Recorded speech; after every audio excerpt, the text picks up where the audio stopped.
Edmund II, usually known as Edmund Ironside, was King of England from the 23rd of April to the 30th of November 1016.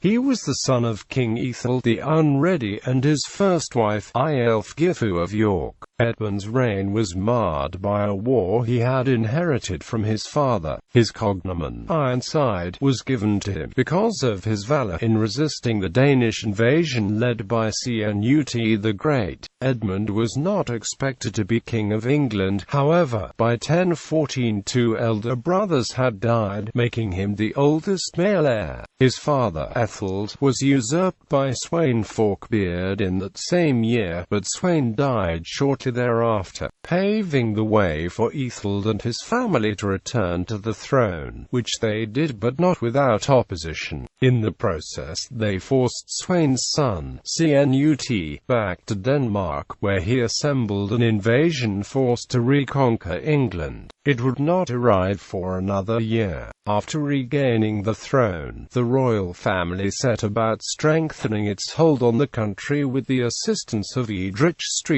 People who had sided with the Danes in 1014 were punished, and some were killed. In one case, two brothers, Morka and Sigefred, were killed and the possessions, along with Sigfeth's wife, were taken by Edmund. Edmund unofficially became the Earl of the East Midlands. However, it was against his father's wishes that he marry Ælfgifu. Cnut returned to England in August 1015.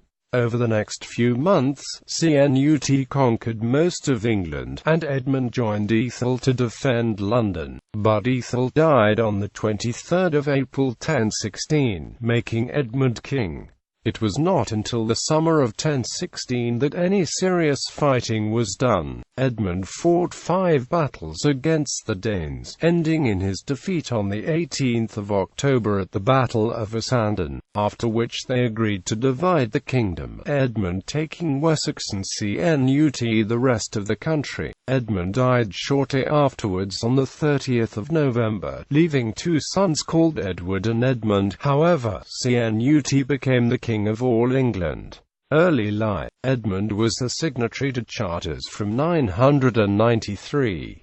He was the third of the 6 sons of King Æthelred the Unready and his first wife, Ælfgifu, who was probably the daughter of Ælfthord of Northumbria. His elder brothers were Æthelstan and Egbert, and younger ones, Edred, Edward and Edgar. He had 4 sisters, Eadgyth, Ælfgifu, Wulfilda, and the abbess of Wherwell Abbey. His mother died around 1000, after which his father remarried, this time to Emma of Normandy, who had 2 sons, Edward the Confessor and Alfred, and a daughter Goda. Æthelstan and Edmund were close, and they probably felt threatened by Emma's ambitions for her sons. The Life of Edward the Confessor, written 50 years later, claimed that when Emma was pregnant with him, all Englishmen promised that if the child was a boy they would accept him as king.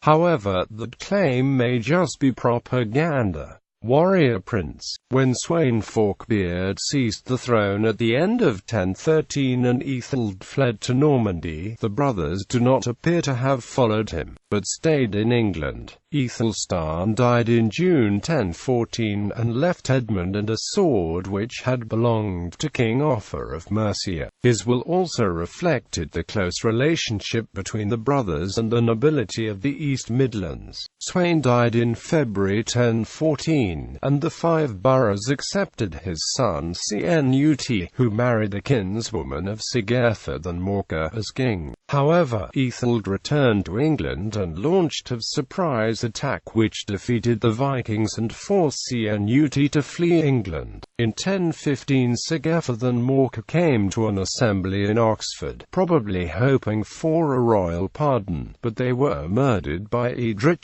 King Æthelred then ordered that Sigefred's widow, Ælfgifu, be seized and brought to Malmesbury Abbey, but Edmund seized and married her in defiance of his father, probably to consolidate his power base in the East Midlands. He then received the submission of the people of the 5 boroughs.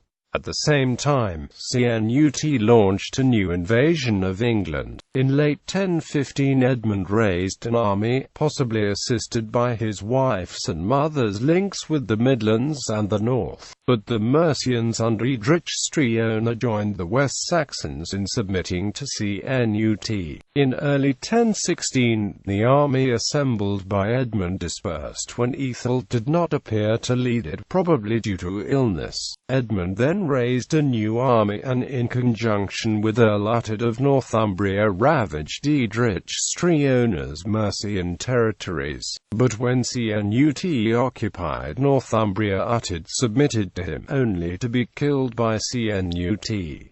Edmund went to London, King of England. Æthelred died on the 23rd of April 1016, and the citizens and councillors in London chose Edmund as king and probably crowned him. He then mounted a last-ditch effort to revive the defence of England. While the Danes laid siege to London, Edmund headed for Wessex, where the people submitted to him and he gathered an army. He fought inconclusive battles against the Danes and their English supporters at Penselwood in Somerset and Shurston in Wiltshire. He then raised the siege of London and defeated the Danes near Brentford. They renewed the siege while Edmund went to Wessex to raise further troops, returning to again relieve London, defeat the Danes at Otford, and pursue Cnut into Kent. Ælfgifu now went over to Edmund, but at the decisive Battle of Essendon on the 18th of October, Ælfgifu and his men fled and Cnut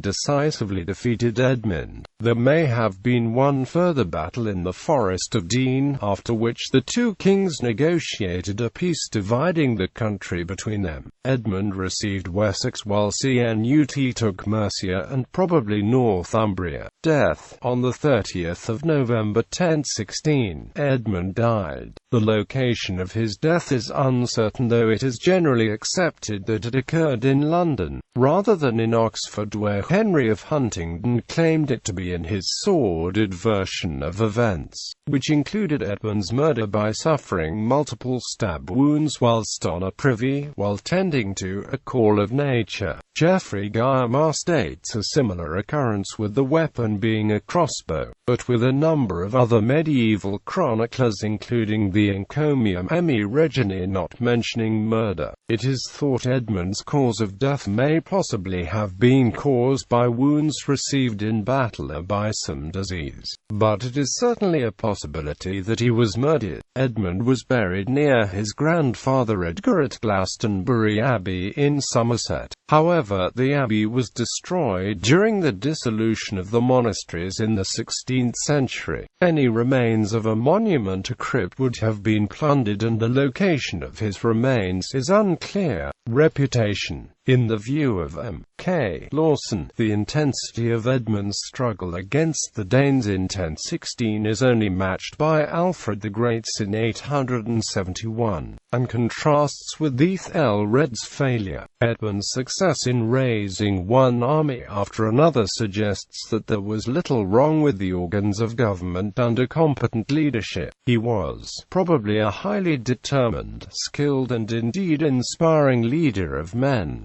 Cnut visited his tomb on the anniversary of his death and laid a cloak decorated with peacocks on it to assist in his salvation. Peacocks symbolizing resurrection. Descendants. Edmund had two children by Ælfgifu, Edward the Exile and Edmund. According to John of Worcester, Cnut sent them to the King of Sweden, where he probably hoped they would be murdered, but the Swedish king instead forwarded them, together with his daughter, on to Kiev. It has more recently been alleged that the two sons were sent to Poland and subsequently from that to Hungary. The two boys eventually ended up in Hungary, where Edmund died, but Edward prospered. Edward the Exile returned to England in 1057 only to die within a few days of his arrival. His son Edgar the Aetheling was briefly proclaimed king after the Battle of Hastings in 1066, but later submitted to William the Conqueror. Edgar would live a long and eventful life, fighting in rebellion against William the Conqueror from 1067 to 1075, fighting alongside the Conqueror's son Robert of Normandy in campaigns in Sicily, and accompanying Robert on the First Crusade.